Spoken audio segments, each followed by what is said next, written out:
Welcome to this tutorial series for Age of Wonders 4. My name is DasTactic. Welcome to the channel. Welcome to the series.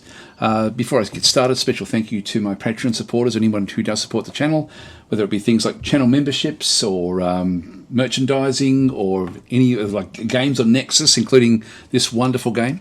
Anyway, we're just going to be doing in this session, going through in detail the realm traits with the setup. We did the like basic world creation last time, but we're going to go through basically what all of the different things actually are in here, how it impacts the game, what it does to the maps. We can actually have a look at the maps and see exactly what we get with each of these different settings. I'll just go through what they are initially, and then we'll actually go through and actually look at some examples. So the first one through here, the first area that we sort of get to work on is the geography of the realm that we're going into the portal. And so we've got different sorts of things in through here. Like we've got a few of them, including the first one over here, which is continents. We've got continents, coast, divide, and islands. These four will have water separating land masses, essentially. And I'll show you what these look like in just a minute. So I'm going to be splitting this up into a introduction right now as to what we're going to be looking at, and then in detail, we'll then actually have a close look and see what you actually get as you pick certain options. So they're the ones with water. Land is just purely land on its own. Lava is a lava divide, like so you've got a lava divide where the land masses is split in two, and lava lakes is sort of a way to create really incredible choke points. I think this is my favourite at time of recording, favourite way of sort of setting up the actual maps. I really enjoy this one. I've got scarred divide in through here as well.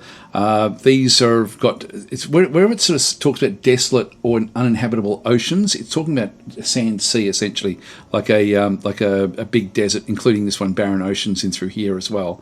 So we'll have a look at each of these so you can just get a bit of a feel for what they actually do look like. That's the geography traits. Next we actually have the climb traits. Now these you can either just have nothing, which just keeps it fairly temperate, but then you've got different things.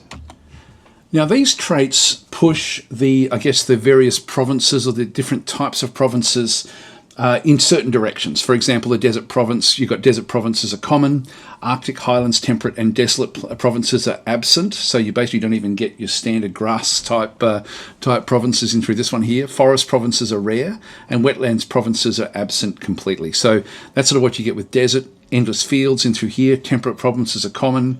Desolate provinces are absent. Grassland provinces are common. Food and resource nodes are also common. So that's actually just another sort of resource type that you'll then sort of find that's suitable for farming. Forming realm in through here. Again, you're going to find desolate provinces are dominant. Every round, all unknown desolate provinces have a small chance of transforming into a different theme and overlay.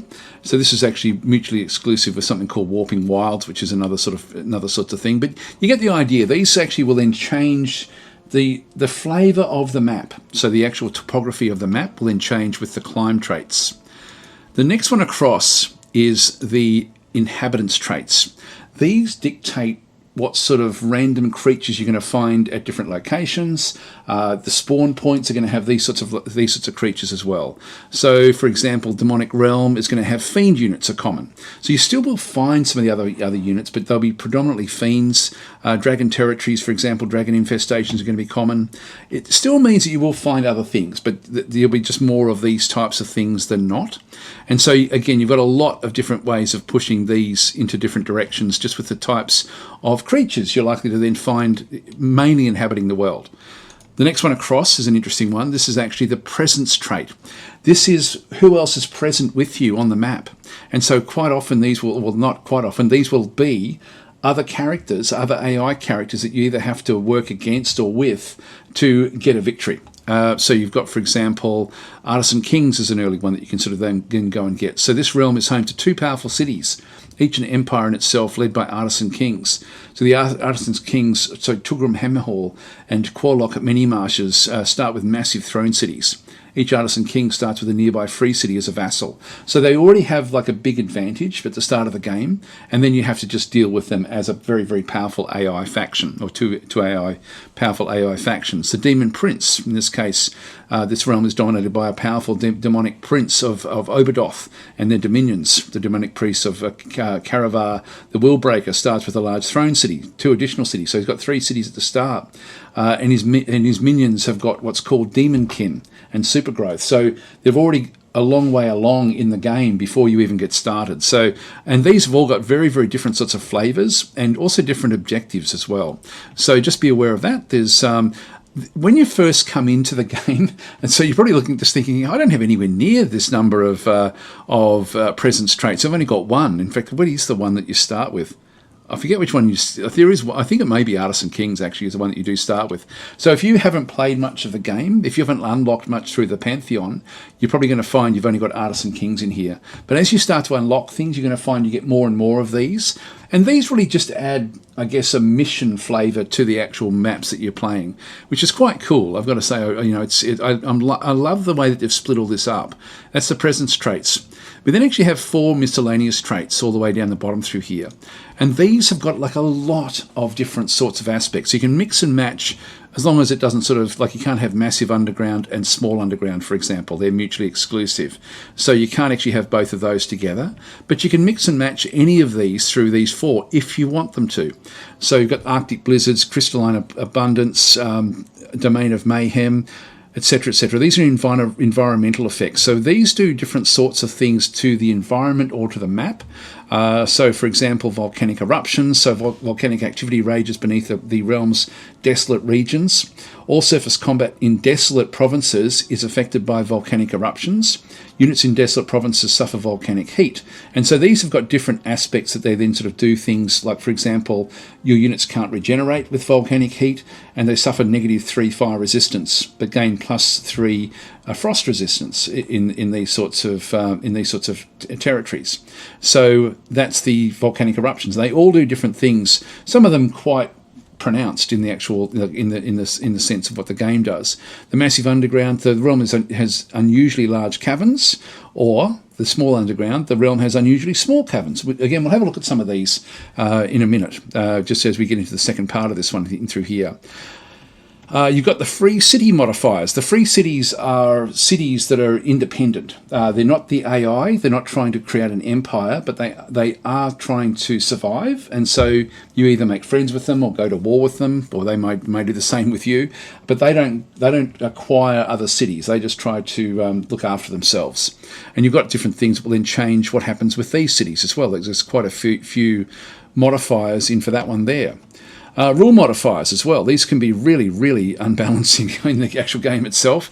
So death casting, for example, the mortars of this realm are infused with a magic releasing it on their death. So units grant their owner +10 combat casting points on death. So essentially, if a unit dies, there's extra casting points available.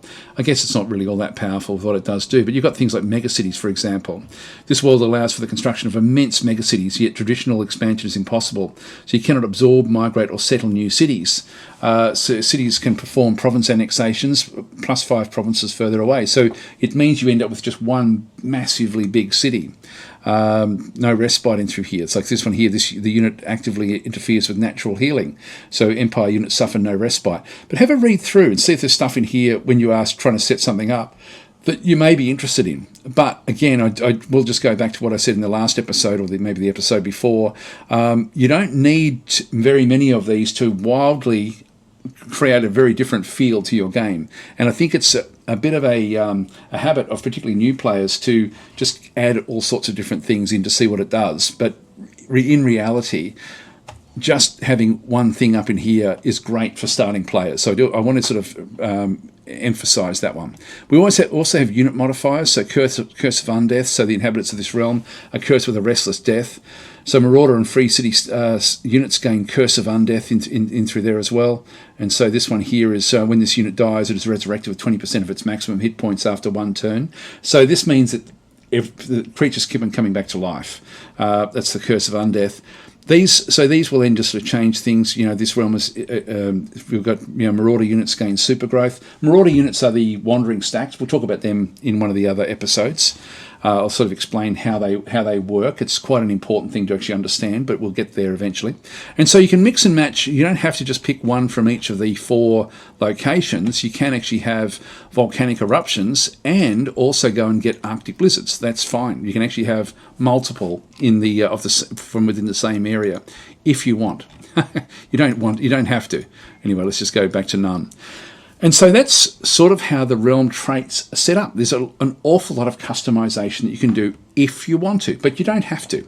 And so let's have a look now and see what they look like. This first one is continents. And as you'd expect with continents, as we start to sort of pull back on the actual map itself, you'll then notice that there's like a very, very large, I'll just see if I can, that's as far back as I can actually bring this one. But you've got like a big water mass in through here, a big ocean back in through this side as well, two main land masses in this case, a few different units starting over this side. We had started up into here, other units starting on the same side that we're on. So that's sort of what continents bring you, is large land masses separated with some water.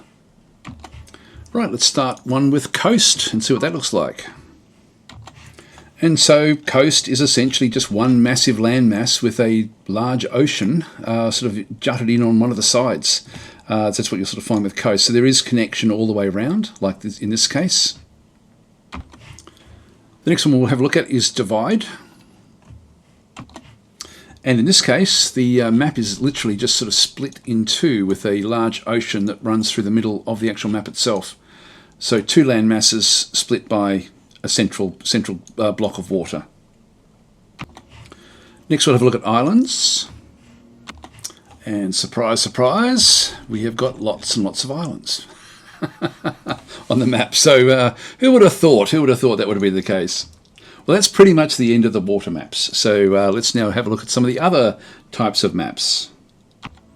We'll have a look at land, which essentially is just a very, very large Pangea sort of style map. And pretty much no water at all on this particular map. You can see there's still got some frost up in through there. We've got some deserts, I guess, or desolation back down this other side. But pretty much it's just going to be a fairly much a stock standard map, but with no water on it whatsoever. There's still choke points through the mountains, but it's yeah, God, I love the maps with Age of Wonders. They're just absolutely beautiful. Anyway, that's just purely a land map. Back in through there. Mountains really are very, very difficult to cross in the game. So yeah, there's certainly a lot going on, even with just such a boring sort of land mass like this. Okay, let's have a look now at barren oceans. Now, just be aware that there are certain aspects to this that then get added into the game as well. It's not just a matter of having big deserts, but also the deserts themselves have got sandstorms, and so the combat is also impacted if you do end up fighting inside these particular barren oceans. Again, completely changing the complexion of the game. Okay, so when we sort of zoom back out, it's very hard to see actually. I might just move around on the actual map itself, but we've got these deserts that sort of split the land up in different ways. So you end up with these sort of areas of desert, again, which does sort of changes the complexion of the game. So it's basically a big land map, but with areas of desert sort of interspersed in around it. So that's sort of how these particular things work. And if you do end up fighting in these deserts, you are going to be impacted, as I say, through sandstorms and other effects. So yeah, that's the. I've never played on this map, by the way. It doesn't interest me as much as all the other ones, to be honest. It may be great. I just don't know. I don't think maybe I've played with it once, but anyway, I don't remember much of it. Right, let's have a look at Scarred Divide. Okay, so as we pull back from here, we then end up with this massive area in between of just desolation that then sort of splits the map into two. So you've got like a big area of desolation running through the middle of the map itself, and then you've got sort of like the land masses on either side. Again, with the cold north and the more desolation in the south in through there. But that's this sort of map. So we end up still with a typical Age of Wonders beautiful area that we can sort of expand into, but just split by this big area of desolation in the actual middle of the map. That's that one. And so following on in the same vein, let's go to Lava Divide. And so in this case, the map is then split by a massive column of lava that sort of does divide the map completely in half. Now, an interesting fact with lava, you cannot cross it. There's no way to cross lava.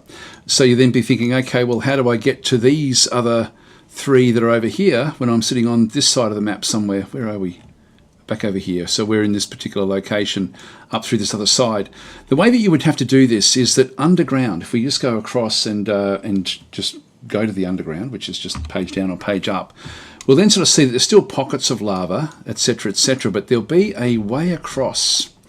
So you'll have to find a way through the middle of these areas that will then sort of take you from one side to the other. There's an underground passage which is on our side of the lava, for example, and then you would have to travel across and then find another underground passage in through here, which will then take you to the other side of the lava. There we are. That's how you do it.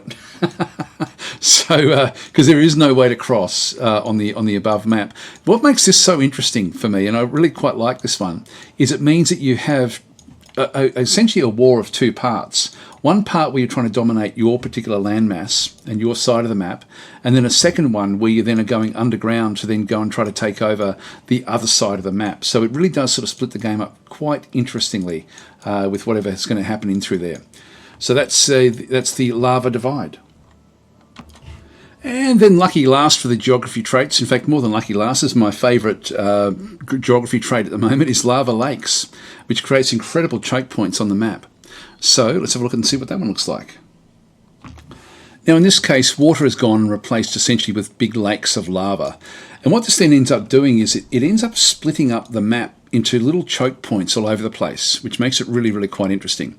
So lava lakes, again, you can't cross the lava. So you have to either go underground to then sort of try to access them. These are underground portals in through here, for example. So you can sort of pick and choose them in through this other side. But that's lava lakes. That pretty much then finishes off with our main geography sort of style of things. I think what I'll do is, I'll keep on going with what we're doing. I'll just try to find some other examples as to what does go on. Now, one thing you'll notice is when you're playing just a generic sort of style of game, you're going to end up with these different marauder groups, which are guard units. I will just give a bit of information here. If you see that they've got the skull with like a dark grey banner, it means that they're a guardian or they're a guard unit. They're not going to actually move off, and if you see their marauder guard, they are not a wandering stack. So they don't spawn, they just guard there. They're not going to move off, so you can come back and deal with them whenever you like. And so this one has got, for example, some demonic, like an Inferno Hound, which is a fiend unit. We've got ourselves a Pyromancer, which is a battle mage unit, and we have ourselves a Wyvern Fledgling, in this case, on that particular location. So these will be all sorts of different types. This one here, we've got 4 of the Zealots, which are sort of like a religious fighting group. Back over here, we have a Plague Serpent and also a Slither Hatchling. Some of these may, if you don't have the DLC, you may not get some of these units. This will be another group of Wyvern Fledglings back into this other side as well. But these are all just sort of sitting on the map. And you can see there's quite a diverse group. We've got, in fact, this is a big group over through here. We've got Blessed Souls in through here, which is sort of like almost like an ethereal magical unit. We have some unusual Lightbringer units, which are battle mage units, but sort of like almost like a monster type unit. And we have more of the Zealots, but these are actually frog Zealots, aggressive Toadman Zealots. Back over here, we've got some Trolls, along with some more of the Wyvern Fledglings. So you can see there's quite a selection of different types of units. Now, when we come down and you see one where you've got the dark banner with a red symbol over the top, that means that it's actually either a spawner, which is what it is in this case, or it's a wandering stack. So be careful of them when you see red. This means it is going to change over time. And so in this case, we've got like a spawning stack in through here, NPC army of Marauder Guard, but it is a spawner. It will eventually start to spawn units and become more and more powerful over the course of the game. So just be aware of that one. I will talk about this one separately, but that's sort of what we're going to be seeing. Again, we're getting diversity with Dread Spider Matriarchs, etc., etc. Let's have a look and see what happens when we change a few of the other settings in the map creation to the sorts of collections that we're sort of seeing through here. We're seeing some quite unusual, again, different sorts of stacks in through there, an Eagle Rider, different stacks everywhere, really. Now what we'll do is we'll go across to the climb traits, to the climates. And so I'll still just go back to the continents. We'll just use this as our default. And we'll have a look at just a few of these. You'll get the idea as to what actually does go on. If we go to Frozen Realm, for example, and just see what that looks like. And as you'd expect, there's lots and lots of frost and snow and things all over the place. So it becomes a much, much colder map that we would then be playing on.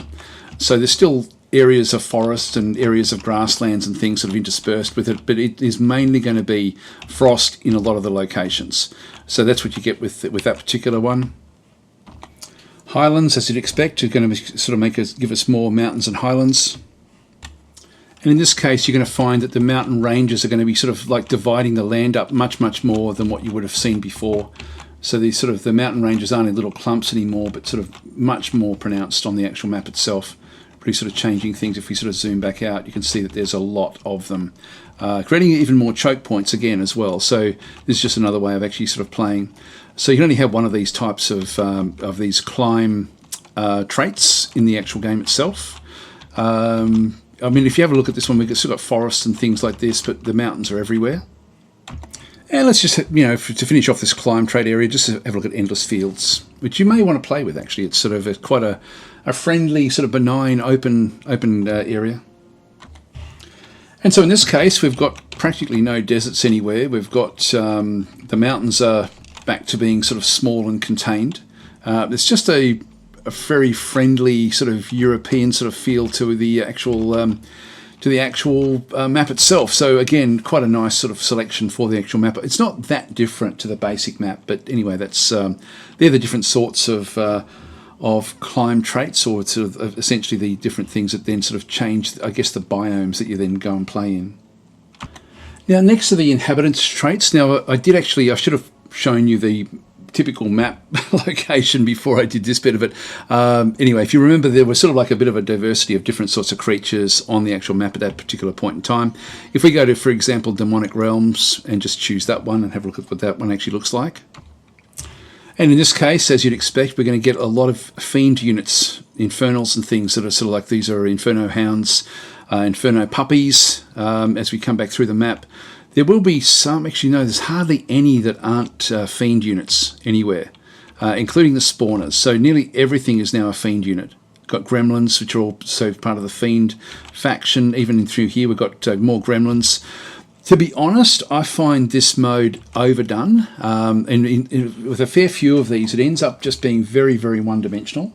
So I actually don't play with these because I find them really boring. Even this one here where we've got like a bone wyvern, it's still got fiend units in with it.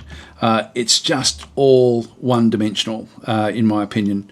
Really not really sort of worth it. In this case, we've got like a whole group of things. We've got a nightmare, which is a fiend unit, gremlin fiend unit. We've got ourselves an arcane guard, which is not a fiend unit, but again, nearly everything else is a fiend unit. Decaying zombie, which is an undead unit back in through there in this haunted graveyard. So it's got I find that the themed areas, is that fiend units as well?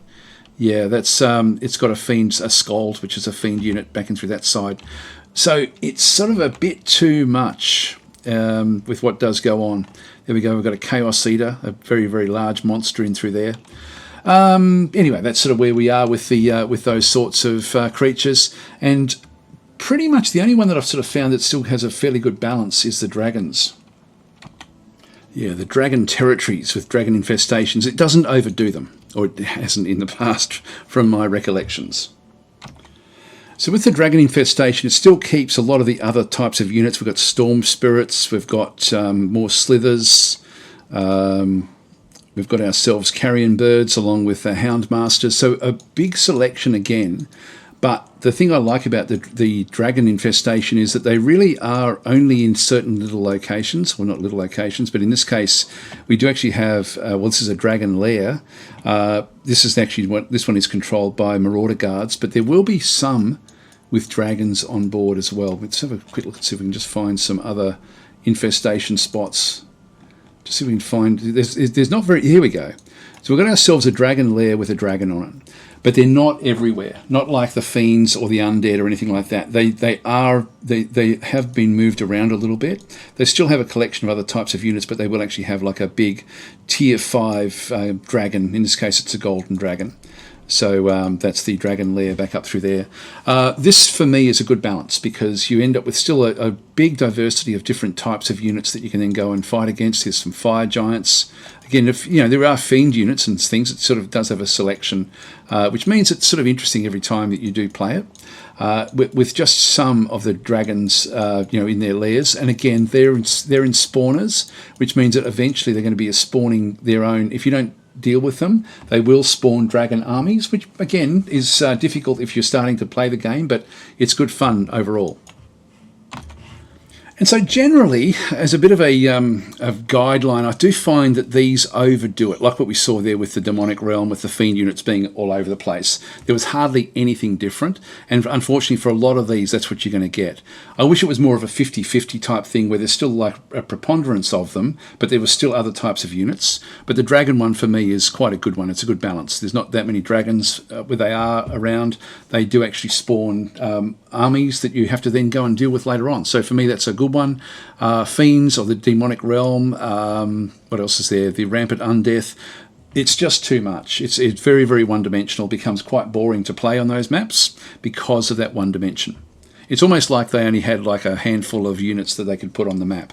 So I would strongly suggest not to bother with those unless they rebalance them, which I hope that they will at some point. I have actually suggested that it does need to look at it again because it's just way, way, way too much. Right, let's not bother with the presence traits, because these are almost like scenarios, and so these are going to be different each time, but they just be aware there's going to be a strong AI that you'll have to contend with on those, so there's no real point having a look at those. Let's just go straight to the miscellaneous traits. And I won't do too many of these, but I'll give you a bit of a feel as to what does go on. We saw there briefly the underground, for example. So some of these, like Crystalline Abundance, is going to give you more mana resource nodes, and again, you can sort of mix and match these a little bit. In this realm, it has Maddening Influence. This is the domain of Mayhem. So that's going to have every 3 turns, all units have a base 30% chance of being inflicted with Berserk. I mean, you can imagine that's just going to make the game just absolutely crazy if you were playing with that one. So that would not be something I'd be wanting to play with, but I know that a lot of you probably would have a lot of fun with that one. We've got the different sorts of undergrounds. Now, I'll show a small underground and then a massive underground, so we can have a bit of a look and see what these look like. And in this case, what we're going to find is that there's going to be sort of smallish areas of underground. There's going to be a lot of solid rock. Solid rock is this sort of like larger, chunky sort of rock. The rock that you see here, which looks more crunchy more fragmented, this can be mined ultimately. So you can eventually sort of go and mine these particular locations. Like all of these in through here can be actually ultimately, you can see there it's diggable. This is diggable earth, whereas over through here is not. This is bedrock. So you get a lot more bedrock in these sorts of maps. You still can actually dig swathes out of this one, but the independent little areas tend to be sort of like fairly small. If there are people that have started underground, they should have a reasonable size for expansion. So they've got a bit of expansion in through there. They can certainly dig out their area to allow them to dig into this area. But generally, there's not that much space underground. This here is interesting. This is actually, if you dug all this through, you end up with a passageway that then comes across into this area. Again, this is relatively large because somebody has started here. Some dwarves have started there. And as a point of comparison, we'll just go to massive underground this time.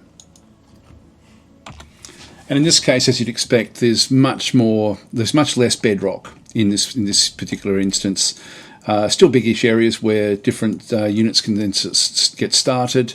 There's more diggable earth in amongst. There's still bedrock, of course, but there's just more areas that you can expand into underground if you do want to sort of play it that way. More passageways you can then dig out through this other side to open up these underground passages as an example. By the way, this has been changed recently with the Wyvern update to make even more loot inside these sorts of diggable areas, and so any faction can go underground and dig these out, but there's also more monsters, so just be aware of that as well. Anyway, that's the different types of underground. And actually, as we then sort of scroll down past these, you've then got the free city modifiers. For example, city-states will then make much larger populations, or the free cities actually start at +5, which means that they're going to be 5 provinces big at the very, very start. I won't bother showing these, but you can sort of just have hover over and have a bit of a read. You can always then just go across and read what each of these different things actually do mean. You can play with no free cities whatsoever if you're wanting to. Ruined realms, which means that the free cities are rare, but city ruins are common. So that way you can sort of then go and rebuild on top of ruins if you need to. You can also now delete the ruins. So if you've been playing the game and in the past not able to delete the ruins, you can now go and do that as part of the base game.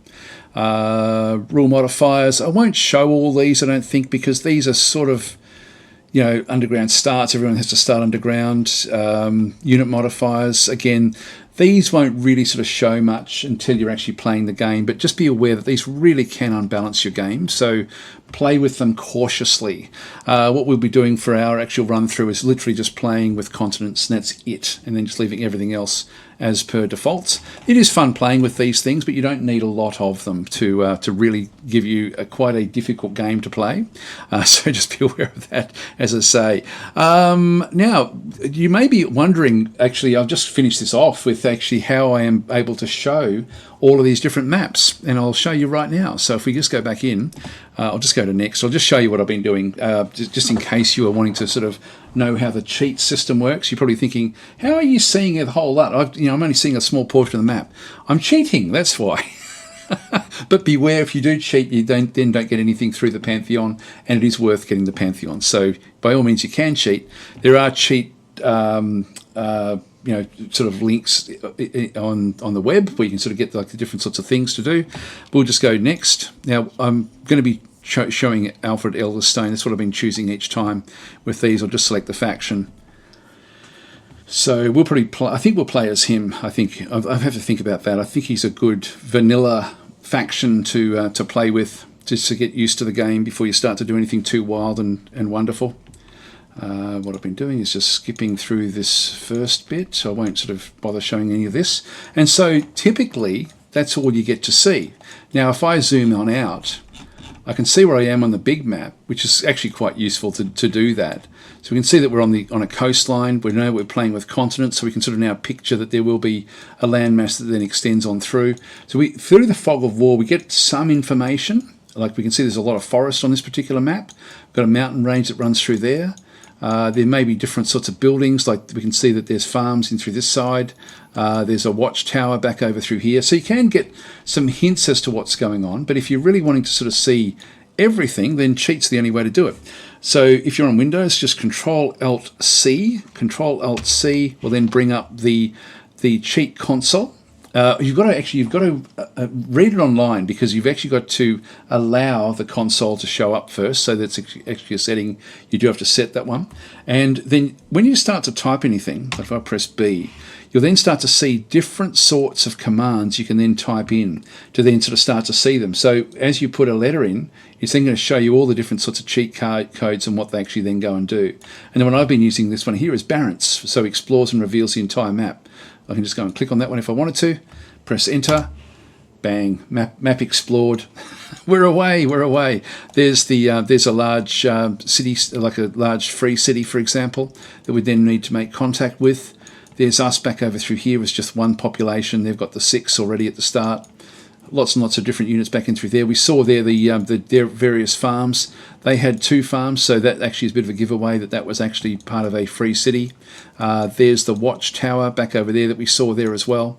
So you can sort of see things in the fog of war, but yeah, if you do cheat, you get to see everything. But if we then go across and then go and surrender, so you're about to surrender your game, yeah, blah, blah, blah. Yes, we are sure. Off we go. Go to the end screen, because I am advising that you do surrender your games if you're not going to finish them. So you've surrendered, defeat, show the journey, and just click on done. And no XP was rewarded because a cheat was used. So just be aware of that. Well, we're only 10 away from getting the next level up. There we are. So if we hadn't cheated, no, we didn't play long enough to be able to sort of do anything there. But that's how I have been showing the whole map. So it's not part of the game. It is a cheat, and it's called a cheat called Barents. Anyway, guys, I'm going to leave it there. Thanks for watching. I will catch you in the next episode where we actually then go and start talking about the leaders, and then after that we'll talk about the actual factions themselves. In fact, it's going to have to be a bit of a hybrid, I think. Anyway, I'll figure that one out next time. I'll catch you then.